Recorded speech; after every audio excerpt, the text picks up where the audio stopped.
Bonjour, bienvenue. Aujourd'hui, on se trouve à l'intersection de la rue Giroir et de l'école, en face de la merveilleuse rivière Yamaska. On passe dans le vif du sujet, dans le froid du sujet, parce qu'aujourd'hui, il fait un peu plus froid que... Une entrevue à froid. À froid. Ouais. Tu es natif de Saint-Hyacinthe? Je suis mascoutin d'origine, Mascoutin. effectivement. Je suis né, en fait, j'ai grandi au village Casamance jusqu'à l'âge de 18 ans sur l'avenue Aristide, donc à l'ombre des cheminées de Casamance et Frères, mais surtout à l'ombre des studios de Casamance et Frères, leurs ateliers. Donc, quartier de Saint-Hyacinthe, d'une richesse exceptionnelle au niveau du patrimoine, entre autres. On est près de la rue Giroir, on est aussi près du séminaire de Saint-Hyacinthe, évidemment Casamance qui est une institution importante. Et elle a vraiment une renommée mondiale, internationale. Oui. Donc, voilà, c'est mes origines.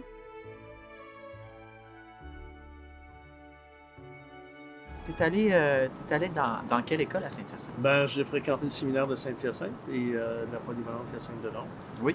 Mon Dieu, que de beaux souvenirs. Les profs qui ont eu une influence sur moi, je pense à André Robert, entre autres, qui a été un prof d'art pour moi important. Oui. Il était artiste, il était praticien, comme Guy Bernard d'ailleurs. Ces années d'école-là, c'est des années d'apprentissage, c'est des années de découverte. Par la suite, ben évidemment, quand je suis arrivé à la polyvalente Hyacinthe-Delorme, là, j'ai eu des influences avec des profs de français surtout. Okay. Des gens extraordinaires. Je pense à M. Gabriel Yared, qui avait, mon Dieu, c'est un homme de théâtre, initialement, qui est débarqué à New York à un moment donné parce qu'il était tanné de la guerre au Liban. Bref, il y avait une histoire riche qui nous a partagé. Il nous a partagé sa passion aussi du français. Je pense à Paul Beauregard aussi, qui a eu une influence sur moi. J'ai découvert plein de trucs avec ses cours en français où on utilisait beaucoup la poésie, entre autres Ferry. Bref, tout ce qu'il y avait comme auteur important à ce moment-là. Mais la découverte de la langue et surtout l'enrichissement que ce langage-là nous porte et nous apporte aussi comme identité. Oui. Jeune adolescent aussi, donc tu sais, c'est un monde de découverte, une période effervescente. Et, ouais. Vraiment, des profs, je pense à sœur Gisèle Saint-Onge qui nous enseignait le journalisme. On discute aujourd'hui des signes religieux. Elle était religieuse et fière de l'être. Ouais. Mais nous qui avions les cheveux ici, parce que bon, c'était la période, en fait, on avait nos distinctions et on s'affichait chacun à sa façon, si on peut dire, mais de belles périodes d'apprentissage et de découverte. On parle de ton enfance. Y a-t-il un autre événement dans ton enfance qui t'a beaucoup influencé? Ben oui, il y a les événements d'octobre en 70. On parle de 67, Terre des Hommes, mais 70, j'entrais au séminaire de Saint-Hyacinthe. Bon, l'armée était débarquée à Saint-Hyacinthe. On était, comment dire, une société qui venait de perdre ses droits. J'étais tout jeune, à 13 ans, mais pour se rendre compte que finalement, pour un oui ou pour un non, on a décidé de brimer nos libertés. Et puis, ça, vraiment, ça a été marquant. Ce qui m'amène encore à réfléchir justement sur notre belle société qui se veut tellement ouverte, mais à la fois, on vit sur souvent des droits qui peuvent être facilement menacés, si on peut dire, en tout cas à cette époque-là. Donc, l'Expo 67, Terre des Hommes, puis c'est ça, la crise d'octobre. Oui. Puis là, dans cette région ici, on a passé l'enfance. Pourquoi tu t'es installé? Y a-tu des bienfaits? Y a-tu des défis à avoir dans cette région? Ben moi, j'habite toujours la région. Je suis à Saint-Bernard-de-Michauville. Donc, de Mascoutin, je suis devenu Bermigeois. Quand j'ai quitté Saint-Hyacinthe, après être allé à l'école de Saint-Jean-Port-Joli une année, je me cherchais un lieu où j'aurais un atelier.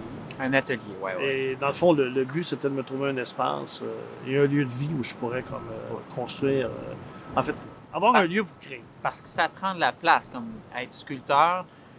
Faire la sculpture, ça prend un endroit où c'est facile de créer. Là, Ben, dans la mesure où on veut réaliser ces choses soi-même, dans la mesure où on fait des projets moindrement d'envergure, effectivement, ça prend quand même une installation minimale. Et je suis atterri à Saint-Bernard-de-Michauville en 77. Et depuis, ben, en fait, j'ai toujours vécu là-bas, mais je me suis promené. J'ai eu l'occasion de réaliser des œuvres à plusieurs endroits, dont la France, Costa Rica, Mexique, États-Unis, la Russie.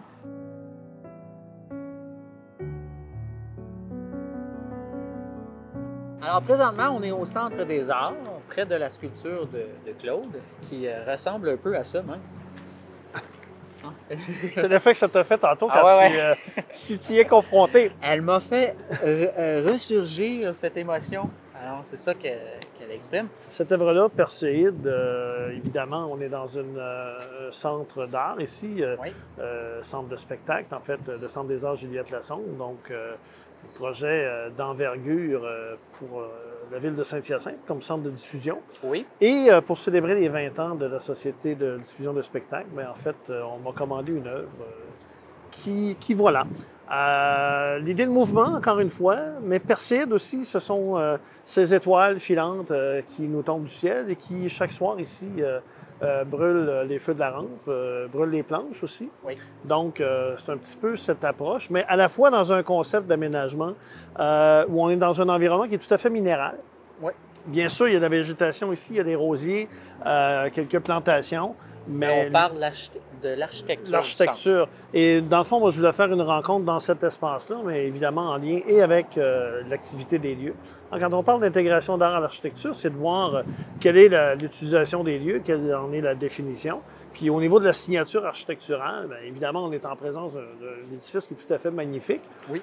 Mais à la fois d'y intégrer une œuvre qui soit aussi un peu, pas en contradiction, mais on remarque que l'architecture ici, on est dans des lignes géométriques. Tandis que moi, j'arrive avec un propos qui est aussi organique, en fait, qui fait vraiment l'équilibre entre l'organique et le géométrique. Ouais. Et ça fait partie de mon propos. On est dans des définitions ou des inspirations de la danse aussi. Donc, voilà pour Perséide, Oui. une œuvre de 2013 en acier inoxydable. J'essaie toujours de faire un travail. J'aime toujours être comme en présence d'œuvres qui dominent l'échelle humaine ou minimalement l'échelle humaine. Donc ici, autant les points de vue qu'on a, par exemple, du stationnement ou quand on circule sur le trottoir, sur la rue. Bref, il faut toujours aussi considérer que cette œuvre-là, on va l'avoir aussi peut-être à 10, 12, 15, 20 km/h en voiture. On va la percevoir. Donc, évidemment, comme elle s'intègre à l'architecture, bien, à la fois, elle s'en distingue aussi et elle s'y harmonise. Là, on se trouve dans un parc qui a eu une influence pour toi quand même qui est intéressante. Absolument. Raconte-moi ce qui s'est passé, un événement qui s'est passé ici, près de la rivière Yamaska et de la porte Des anciens maires. Des anciens maires. Tout Merci. à fait. Merci. Bien, en fait, on avait un atelier juste ici derrière. Donc, des locaux prêtés par la ville pour un projet qu'on avait intitulé Mieux vaut tard. Oui. Donc, on était 4 ou 5 artistes. Ce qu'on avait comme projet, dans le fond, c'était de réaliser des œuvres d'art public, de les installer dans des lieux publics. Puis je t'arrête, t'avais quel âge environ à peu près? Ben, j'avais 22 ans à ce moment-là. 22 ans. Donc, j'ai fait mes premières œuvres. Ma première œuvre d'art public, ça date de 77, donc à 20 ans. Mais à 22 ans, on avait ce projet-là qui nous a amené à réaliser des œuvres qu'on a comme installées à quelques endroits dans la ville. Et le parc comme tel, des anciens maires, ben, on en a fait un lieu événementiel sur 2 ans. En fait, on a fait comme 2 prestations qui duraient comme 2 jours et demi à peu près. Ouais. Première version, fonderie en plein air, soirée de spectacle avec des musiciens locaux, ligue d'improvisation animée entre autres par les étudiants de l'option théâtre du Cégep de Saint-Hyacinthe. Oui. Sculpture en direct. En fait, c'est un happening qu'on a créé. Donc, ce fut un beau happening. Ben, tout à fait. Donc, c'est un lieu partagé aussi parce qu'évidemment, ici, c'est un parc magnifique pour venir flâner, pour venir lire. Bon, on a un accès directement à la rivière, Ouais. l'accès sur Giroir aussi, au niveau de l'architecture locale. C'est une rue magnifique, c'est un parc qui est magnifique. C'est un espace vert qui d'une grande richesse. Ce qui est sorti de là, il est sorti des sculptures qui Oui. sont encore présentes aujourd'hui. Absolument. Absolument. Entre autres au Cégep de Saint-Hyacinthe. Il y a au moins un tableau de Suzanne Dagneau. Il y a, Ouais. il y a une de mes œuvres à l'intérieur du Carrefour. Au parc d'Essaules aussi, j'ai réalisé une œuvre en hommage à Jacques Bernier, qui est un auteur mascoutin, qui était musicien, qui était danseur, qui était écrivain, artiste, philosophe. Un homme qui a eu une influence sur mon travail dans le sens où je découvrais la richesse justement du langage poétique, donc ou la danse. Un bonhomme qui était multidisciplinaire, puis en fait, qui a eu une forme d'influence sur moi. Donc, quand on m'a commandé une œuvre qui serait un hommage à lui rendre, évidemment, j'étais partant, d'autant plus que je l'avais connu. Alors, Oui. Dans ce même momentum-là. 79, j'ai réalisé aussi dans cet atelier-là une œuvre qui fait maintenant partie de la collection du Musée d'art contemporain de Montréal. Donc, c'était un début de carrière qui, ici, localement, sur place, Ouais. on était non seulement sous influence de ce lieu magnifique, mais on avait une dynamique dans cet atelier-là qu'on partageait, vraiment de richesse.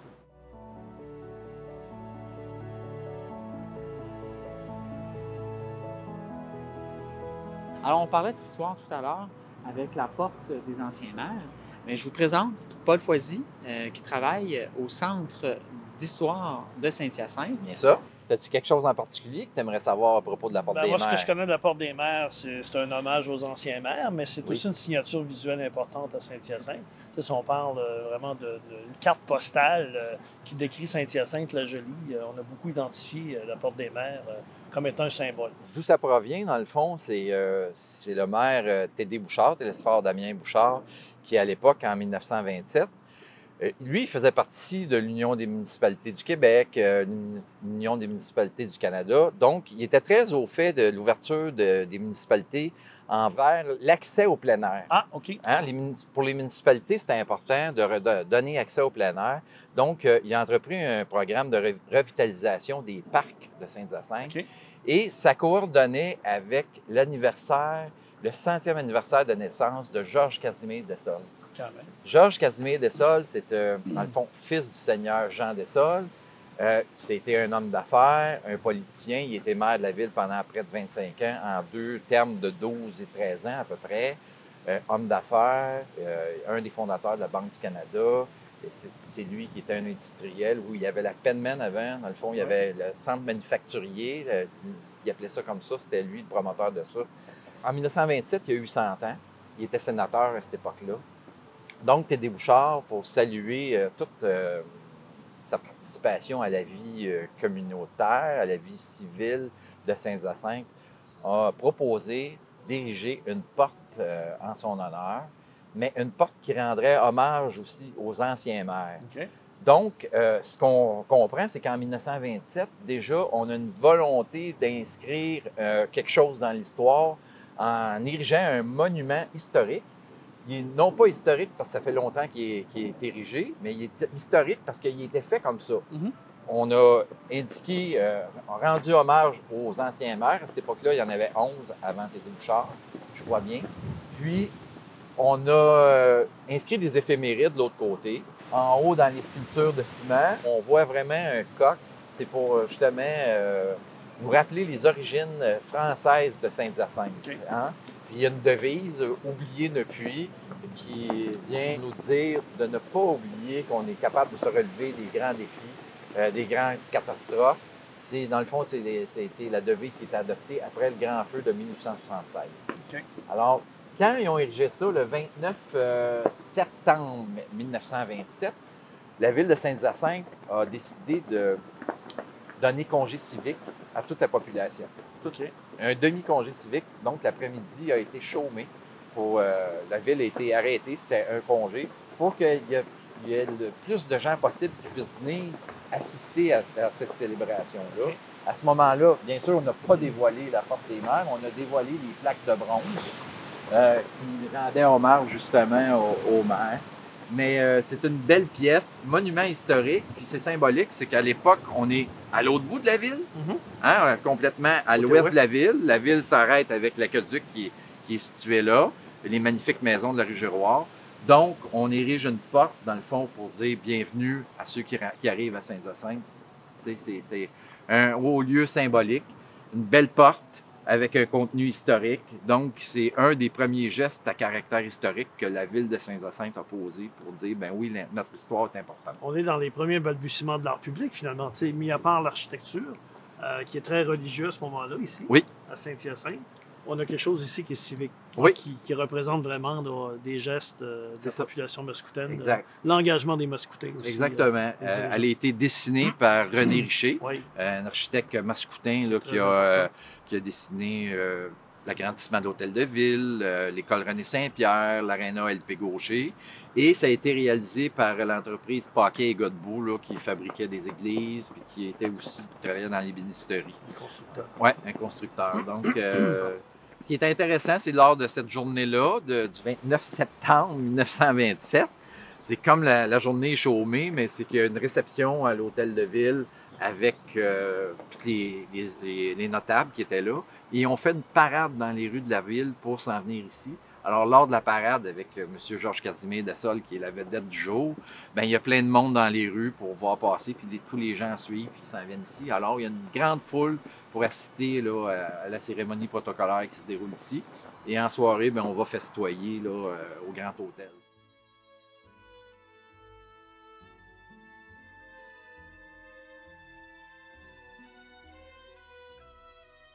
Alors, Claude, on sait que la musique fait partie un peu d'une source d'inspiration pour les artistes. Toi, y a-tu un artiste qui t'a influencé? Bien, il y en a plusieurs. En fait, la sculpture et la musique, il y a des liens qui sont tellement... les racines sont les mêmes. Si on parle de rythme dans l'espace ou rythme, évidemment, dans le temps, de tempo. Bon, bref... qui m'ont influencé comme musicien. J'écoute toutes sortes de musique. Moi, je suis, je suis pas un mélomane parce que j'ai pas peut-être les connaissances nécessaires, mais autant écouter Stockhausen que d'écouter Loreena McKennitt, que d'écouter U2, que d'écouter Carlos Santana. Je veux dire, pour moi, la musique, effectivement, c'est présent. Ça fait partie de mon quotidien, mais souvent aussi source d'inspiration. Je pense à Loreena McKennitt qui, évidemment, avec sa musique celte, qui nous amène dans un univers spirituel. Elle a une voix extraordinaire. Elle exploite des instruments anciens. Elle a une culture musicale qui est vraiment extraordinaire aussi. Desjardins, notre Richard Desjardins national, une phrase d'une chanson a été pour moi une source d'inspiration pour une exposition qui crée un ensemble, une œuvre complète d'une expo que j'ai faite en 1994. Et quelle est-elle? Quelle est-elle? Je suis impatient. Richard Desjardins, dans la chanson Tu m'aimes-tu, Oui. Un paquebot géant dans la chambre à coucher. Je suis l'océan qui veut toucher ton pied. Un paquebot géant dans la chambre à coucher.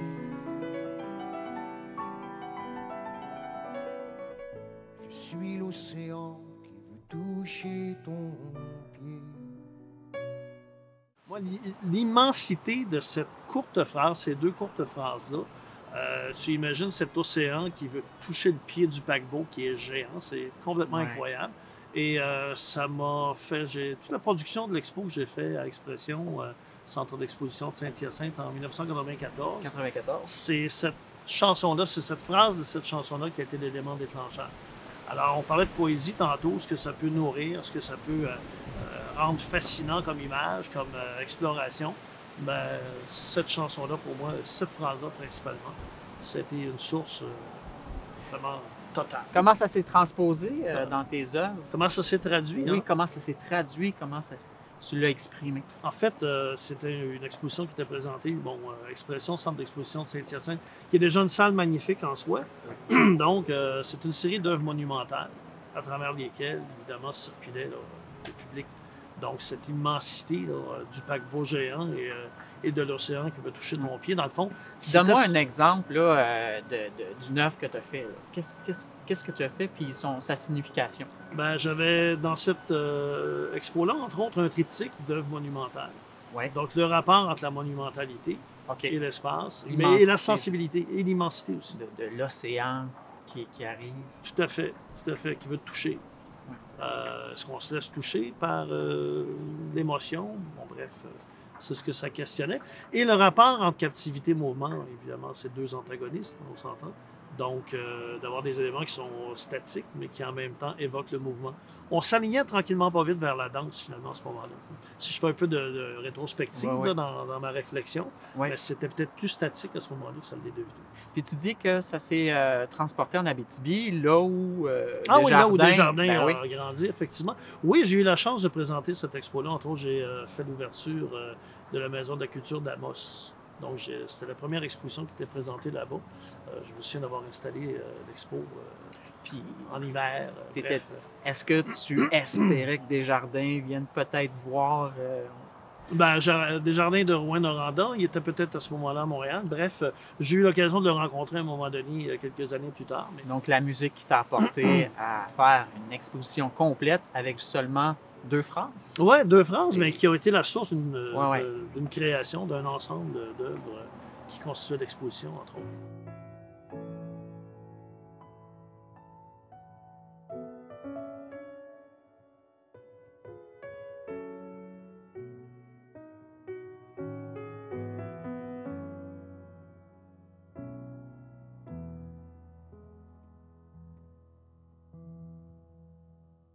Est-ce que tu penses que notre société, c'est une société maintenant qui se donne la main, qui s'entraide, ou tu penses qu'on est rendu peut-être un petit peu individualiste? Ben, beaucoup trop, premièrement. On a de moins en moins de soucis de l'autre. Ça, c'est assez pitoyable comme constat, malheureusement. Tu sais, on parle beaucoup de questions d'environnement, mais on est un peu aussi tributaire de nos traits nos caractéristiques de notre société commencent à ressembler à une forme de détérioration. Le rapport entre les gens. Tu sais, on a beau être super équipé pour communiquer, on a des iPhones, on a des ordinateurs, on a tous les multimédias qu'on peut utiliser. Est-ce qu'on se rejoint encore? J'ai l'impression des fois qu'on s'éloigne de plus en plus. Moi, j'ai un gros problème aussi avec le manque de partage des richesses. Comment se fait-il qu'en 2019, on s'entretue encore au nom de Dieu, puis à la fois, ben, on est comme prêt à écraser n'importe qui, plutôt que justement d'avoir une meilleure répartition des richesses, une meilleure qualité de vie pour tout le monde. C'est un peu le rôle de l'artiste, hein. On ne peut pas tout tenir ça sur nos épaules, mais c'est des signaux qu'on envoie. Et moi, je trouve ça déplorable qu'encore en 2019, ben, on a des gens qui souffrent de la faim au Québec. Puis si on regarde un peu partout sur la planète, ben là, on a toutes sortes d'autres problématiques qui se rattachent quand même à ce manque de souci de partage. Et ça, c'est déplorable. On n'a pas beaucoup de gouvernements ou de dirigeants qui ont cette vision d'une équité plus grande, peut-être. Est-ce qu'après $1 million clair dans tes poches par année, la balance, ça ne pourrait pas être un peu partagé? Tu vas me dire, bon, tu es idéaliste, comme beaucoup d'artistes, mais chose certaine, l'artiste veut générer du partage et je pense qu'on pourrait le faire avec une plus grande facilité. Donc, ça fait partie un peu d'une belle solution. Donner une voix un peu plus aux artistes, peut-être un petit peu plus de bourse de la part du gouvernement pour nous aider à créer, pour justement enseigner cette vision des émotions, des liens qui nous rassemblent, de notre culture. Oui, mais tu sais, quand on aura compris que les créateurs, on est aussi quelque part des leviers économiques, hein, on n'est pas juste du divertissement, on a un langage en soi, mais à la fois, il y a tout un pan d'économie qu'on ignore qui finalement est généré par la culture. Probablement autant que le sport. C'est beaucoup moins peut-être popularisé, mais je veux dire que ce soit les comédiens au théâtre, qu'on parle de cinéma, qu'on parle de littérature. On dessine premièrement un portrait de notre identité, de notre culture, de notre société, puis à la fois on redonne à l'autre aussi. Donc il y a un partage qui se fait. Il y a une notion de partage qui est essentielle. Puis il y a une notion d'enseignement aussi, parce que lorsqu'on est avec un cellulaire ou une technologie, on reste comme confiné, un individu. Puis l'art nous permet de sortir, de rassembler, de voir cette culture-là, de nous enseigner. Là, le fait d'être seul, d'être confiné, on est pris avec notre simple pensée, notre simple savoir, au lieu d'avoir ces couleurs qui nous arrivent ici, qui fait « Ah, mais je vais penser à... Ça m'enseigne, fait que je vais être curieux, je vais aller voir. » Oui, puis l'enseignement, c'est de la confrontation aussi. Oui. Tu sais, si tu es confronté à un petit écran, tu peux t'ostiner avec. Mais si tu discutes, comme on le fait là, comme on peut le faire en groupe, comme on peut le faire devant une foule, comme on peut le faire dans une salle d'exposition ou dans un colloque ou peu importe, ben il y a le choc des idées, il y a en fait, choc culturel à la fois aussi. Puis ça, c'est nourrissant. Tu sais, je veux dire, l'univers est en expansion, puis s'il n'y a pas de choc d'idées, ben on se cloisonne et cantonne dans notre zone de confort. Puis finalement, ce qu'on apprend de ça, on apprend beaucoup moins que quand on est en échange, quand on est en partage. Parce que partager des idées, ça ne veut pas dire d'accepter toutes les idées de l'autre, mais ça veut dire d'échanger. Et moi, je pense que l'art est un beau prétexte pour ça. En fond, on est un prétexte au rendez-vous, on est un prétexte aux échanges, puis on est un prétexte à une expansion. Puis cette expansion-là se fait justement en collectivité, en société. Et le retour à l'autre, le partage. Alors, pour conclure, merci Claude Miette d'être venu nous voir, de parler de toi. Et j'aimerais savoir, on est à un point d'intersection. Donc toi, dans ta vie, présentement, tu es rendu où, à la croisée des chemins? Raconte-moi un peu. Alors, on se parle, on est au coin de Hôtel-Dieu et Saint-Antoine, mais parce qu'on a migré dans la ville depuis le début de notre rencontre. Oui. Mais en fait, je suis à la croisée des chemins. En réalité, j'entame la 3e vingtaine de ma carrière, parce que j'ai quand même 42 ans de pratique en sculpture. Donc, évidemment, ce que je souhaite pour les 20 prochaines années, c'est, de ne pas commencer à radoter trop vite, dans le sens où je ne veux pas me répéter. Continuer d'avancer dans je dirais une quiétude, mais à la fois une intensité.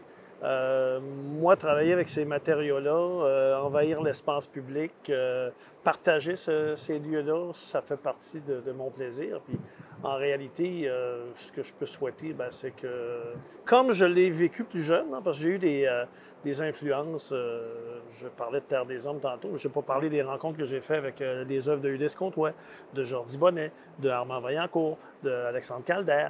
Bref, une multitude d'artistes qui m'ont influencé parce que j'ai eu contact direct avec les œuvres. Puis j'ai eu la chance par la suite de côtoyer justement Ulysse Comtois, Jordi Bonnet, j'ai fréquenté ses ateliers. Dans le fond, si mon travail aussi éveille chez les plus jeunes l'idée d'entamer une démarche artistique, j'aurais fait une partie du boulot. Oui. Puis autrement, c'est ça. Dans le fond, moi, je suis engagé dans la qualité de vie au quotidien, puis c'est un peu le sens de mon travail aussi. Alors, j'ai des convictions politiques aussi, mais si je parle d'engagement, ça fait partie de mon quotidien, ça, de faire ce travail-là, puis de le partager surtout. Bien, merci beaucoup, Claude. C'est un plaisir, Geoffrey. Au plaisir de se revoir, parce Absolument. Que je sais que tu vas ouvrir ton atelier, puis je vais, pour moi, parce qu'on reste pas loin. Entre voisins, entre Dionysien et Bermujot. J'espère que tu vas m'inviter, puis qu'on va passer un très beau moment. J'en suis convaincu que ce sera un beau moment. Merci, Claude. Merci.